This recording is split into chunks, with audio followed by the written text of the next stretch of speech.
what we can find. Normally, I would use boneless, skinless chicken breasts. However, my store did not have one single solitary chicken breast, either fresh or frozen, anywhere in the store. They had a lot of legs, they had a lot of thighs, and a lot of wings. But for this recipe, I like chicken breast. So what I had to get was chicken tenderloins.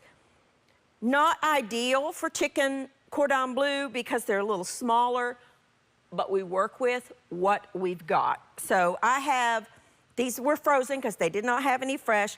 I have thawed them to the best that I could, patted them dry. I have a skillet here preheating on medium-high heat, and I'm going to, I've patted this top layer dry with a paper towel. I'm going to put a little bit of salt on each one and a little bit of pepper, and I'm going to just slightly brown them, not a whole lot, because these are tenders and they cook so quick. So I'm going to put that side down, and I'm just going to lightly brown them.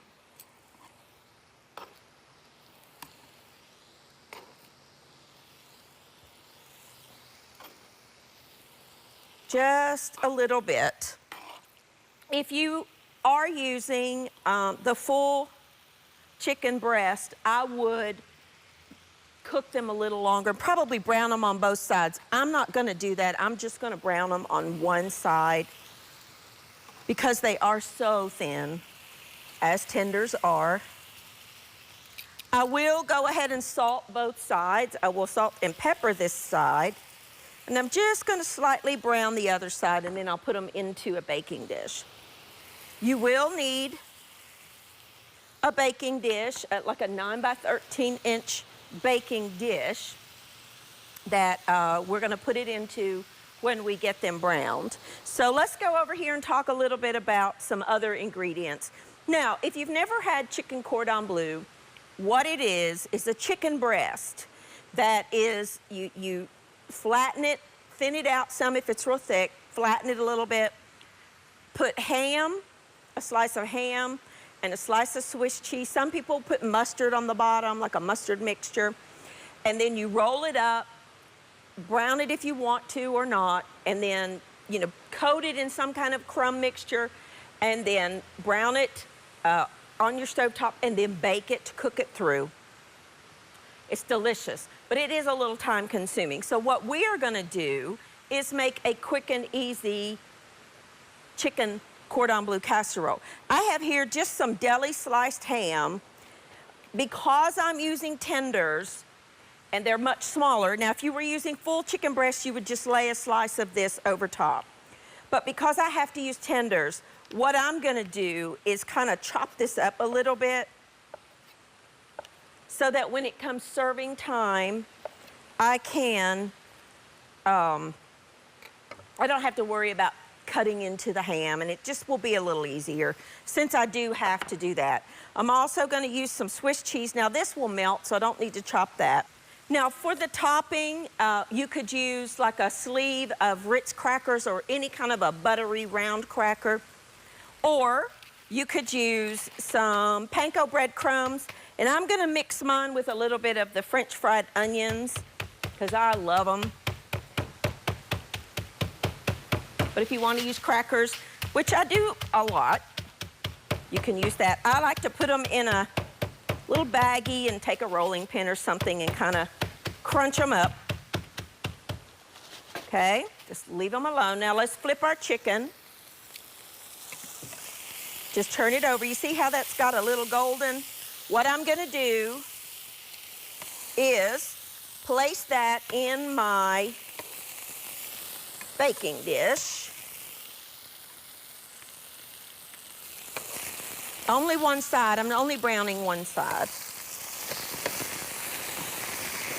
Ooh, that pepper's about to make me sneeze. I love pepper, as you know. Okay. Now let's add just a touch more of the, I'm just using canola oil. And we will put the rest of our chicken tenders in to brown the other ones.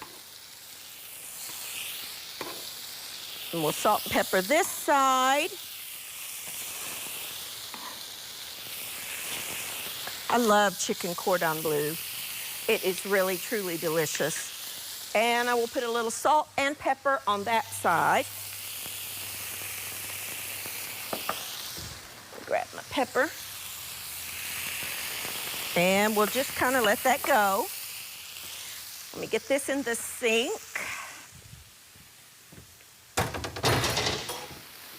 And wipe up the juices that came off of that, and I'll have to sanitize that before we touch it with anything.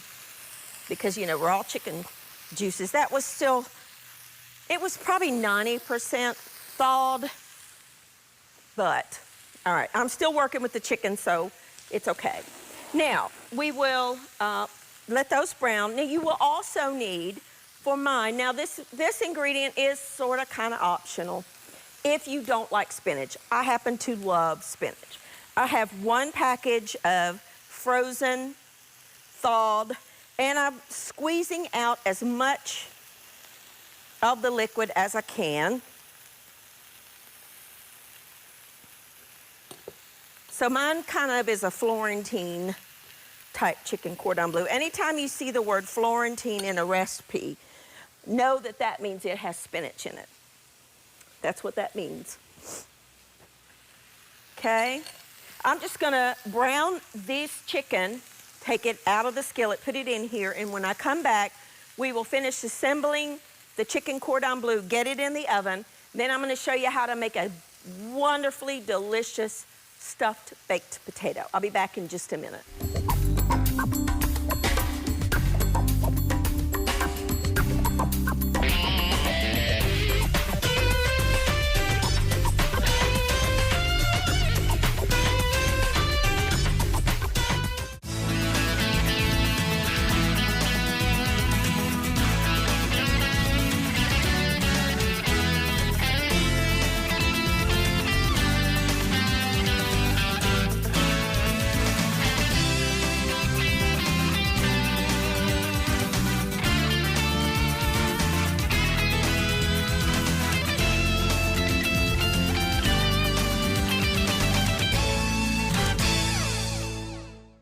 Alrighty, now, I'll let my chicken get a little too.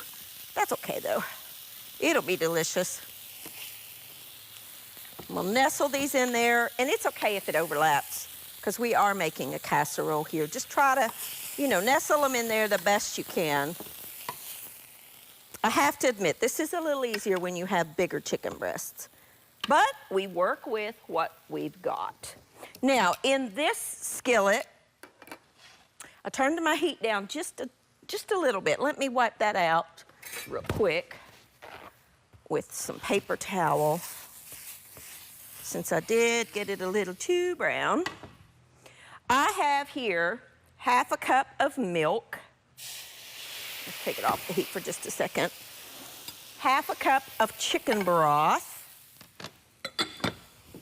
some thyme. Now, I salted and peppered the chicken pretty good, so I don't need to do that. Now, if you were using full-on chicken breasts, I would just spread that on the chicken, but since I'm not, I'm gonna mix it in with the cream, or the milk and the chicken broth and the thyme. And that's a coarse grain mustard. You can use Dijon mustard or whatever you want. I just happen to really, really like the really coarse grain mustard. That's all you need to do to that. So let's just let that, you just want that to come up to a simmer. Now, let's assemble our chicken. I have here, let me put my spinach down. You want to spread this evenly over the chicken.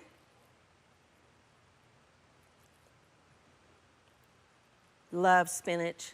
This is a good way to get some extra vitamins and minerals in your kids. It's delicious. Or you. Now, if all you have ever eaten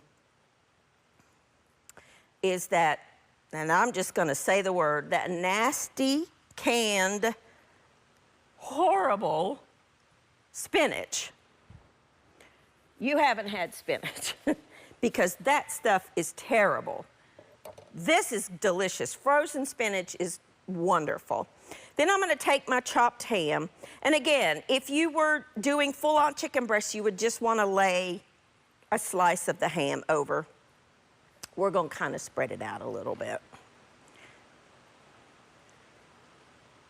And then we're going to take our mixture here, stir it together a little bit better.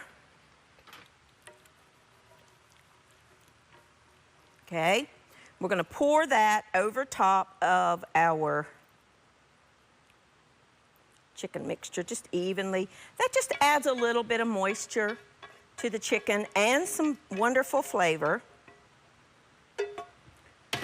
Okay, then we're going to take our breadcrumb mixture and we're going to put that over top. Again, you can use like a sleeve of crackers, those buttery round crackers like Ritz crackers or club crackers or whatever kind of cracker you like. Those, well, what do they call those ones that have like the poppy seeds and the different shapes that you get a lot of times at Christmas? What are those called? Sociables or socials something? Sociables, whatever those crackers are. Those would be delicious. Oh, you know what I forgot? Our cheese. Oh, well, we will put the cheese on top. Really probably should have put the cheese over top of the ham, but that's okay. It'll still taste delicious. Excuse me, I am dealing with some allergies. I'm going to take some butter and just dot it over top. Pop this in an oven for about, if you're using full-on chicken breast, I would do about 30 minutes, but since I'm not, it'd probably take about 20. Excuse me. So let's pop this in the oven. Again, you probably should have put the cheese over top of the ham, but we forgot. Wrong oven. That's going to be for the next one. Let's put it down here where the hotter oven is. So that's going to bake for a little bit. Now, let's talk a little bit about a stuffed baked potato. We all love baked potatoes. I do too. We all do. They're delicious. They're even better when you make a stuffing to go inside. Now, I did not have time this morning to bake my potatoes from scratch. So what I did, and you might want to think about this next time you're making baked potatoes, what I did was put my potatoes in my Instant Pot with a cup of water for 17 minutes. Now, I kind of had a little bit of an explosion. That's okay. It's all right. And then I cut my potatoes in half. And what you want to do is, I've let them cool. One of them really just kind of went haywire. So I just put him in here with some sour cream. And you want to scoop out the potato, leaving maybe a 1/4 inch space. Okay, around so that the shell holds together. You want to scoop out the inside. These have cooled, so I can handle them because there is nothing hotter than a baked potato. I can remember when I was a little girl, my mother, she read to me every night till I learned to read myself. And I can remember reading the Little House on the Prairie books, Mama reading them to me. And there was one in particular where they had some company. It was cold, and they were leaving to go, and in the book, Laura says that her mother made potatoes and put in their pockets to keep their hands warm. And I'm like, why would you do that? As an adult who cooks, I see, because potatoes hold their heat very well. So make sure you do allow time for that to cool. Now my Instant Pot sort of kind of really made these a little too soft, the skin. So I did 17 minutes. I probably would cut that back to 15 for something like this. But it's okay. Still tastes the same. Or you can bake them in the oven. This one kind of went crazy, but that's all right. We will just do the best we can with what we got. And this one is really just falling apart, but that's all right. It'll still taste good. We'll just kind of put him there. All right, you want to put your potato in there. We're going to mix in some butter. Of course, I've already got some sour cream. We're going to mix up or chop up some chives, as much or as little as you like. I like the flavor of chives in my potatoes. So I'm gonna do probably a couple of tablespoons or so.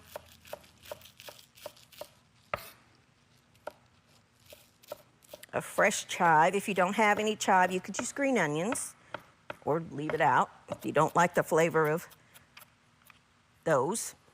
It's up to you. Add about that much. Then I'm gonna add, well, let me get that mixed up.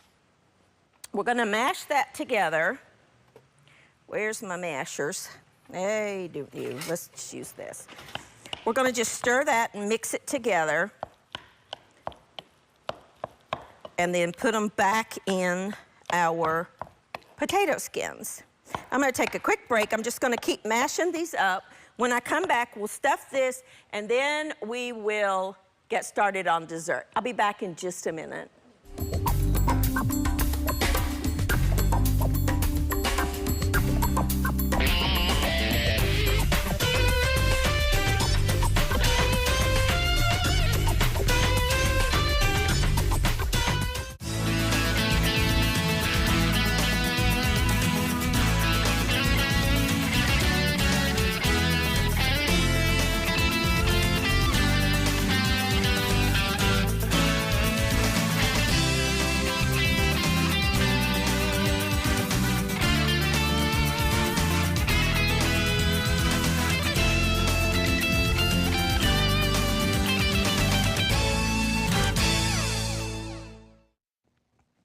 Alrighty, now all I did was add the cheese in, combine it, mix it together, and added some salt and pepper. And then I have just stuffed, all you want to do is take, now you can either put your cheddar cheese in your mixture or spread it on top. That part's up to you. I kind of like it throughout. And then I'm just taking that mixture and putting it back inside my potato shell. Stuff them full. I mean, that's what this is called, stuffed potatoes. Stuff all that back in there. Now, I actually have half a potato more here than I have in here because the one just totally exploded in the Instant Pot. That's okay. Doesn't matter. Really doesn't matter. And then just mix them up. I mean, get them full of that wonderful gooey potato mixture. Now, you could, you know, this is one of those things, if you wanted to use a different kind of cheese, you could. If you wanted to stir in some sour cream, cream cheese like the flavored cream cheese, sour cream and onion or sour cream and chive or whatever flavor, or just use sour cream. Let's pop this in the oven, 350 degrees for about 20 minutes. I mean, the potatoes are cooked. You're just trying to really melt all those flavors together. So let's get started on some dessert. Let me get this out of my way here. I love coconut. Absolutely love coconut. One of my favorite flavors. So I make a coconut crunch dessert. I got a little bit of my stuff in there, but that's okay. What you want to do is take some coconut, some brown sugar, and some flour. Mix all that together. 1 stick of butter, melted.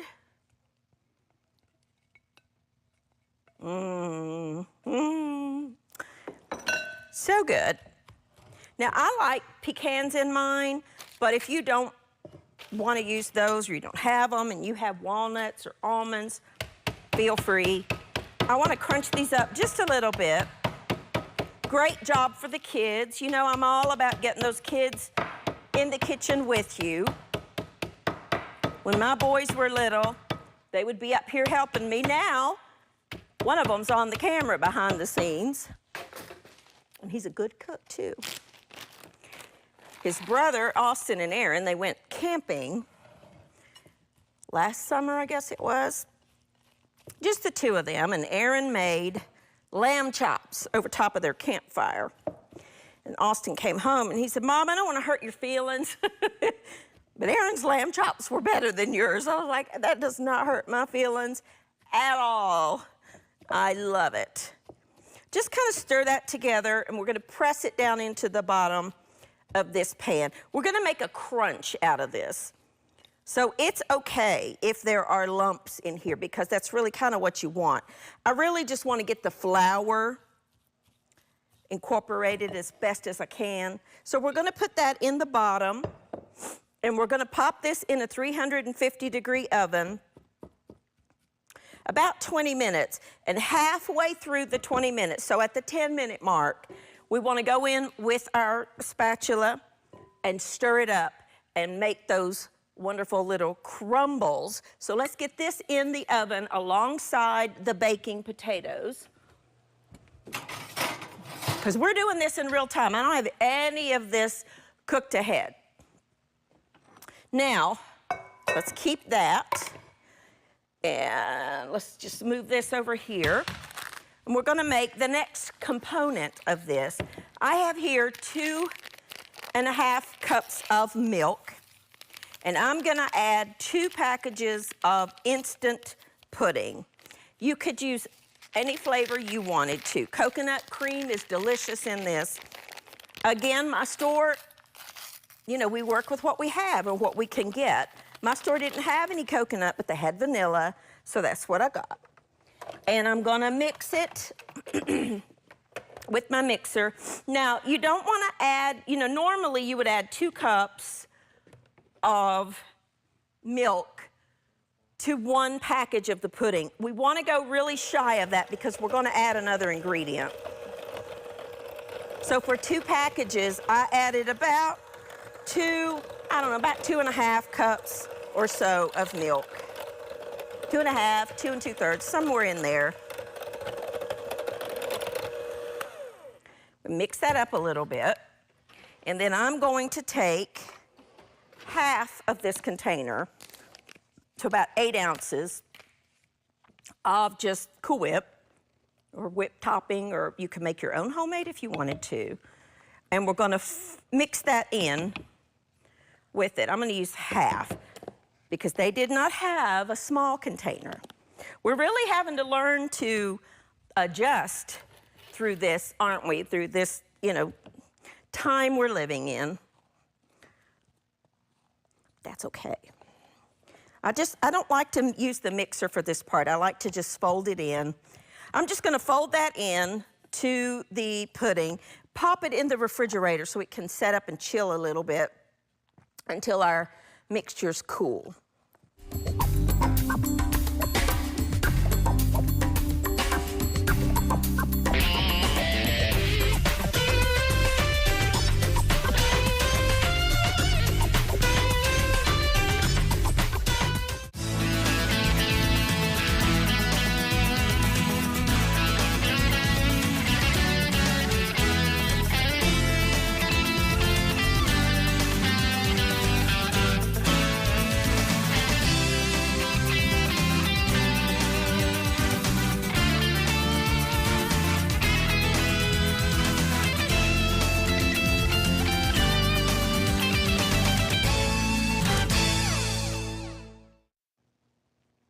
Alrighty, now everything is done. All I did was, after about 10 minutes or so, I just went in and stirred this once or twice and then just let it finish cooking.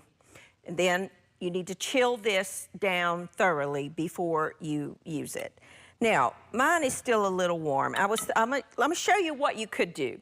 Remove half of this and then spread and pat out the other part. But because my pan is still a little warm, I don't want to put the pudding in there. And then you would just pat that out, spread your pudding mixture over that, top it with the crumbs, chill it, you're done. Or you could make little individual parfaits, which is what I'm gonna do. So take your little dish, put a little bit of the crumble down in the bottom, press it down, and then take some of your pudding mixture.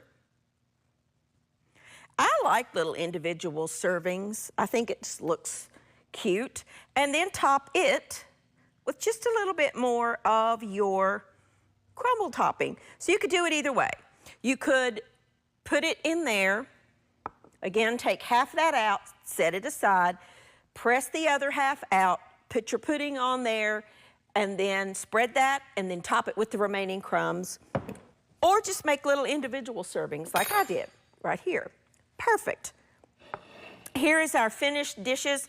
These are our stuffed baked potatoes and our delicious casserole. All I did was top it with just a little bit of chopped parsley. You could also put that on top of the, underneath the cheese and stuff if you want to, but I kind of like the look of the topping, having a little spot of green.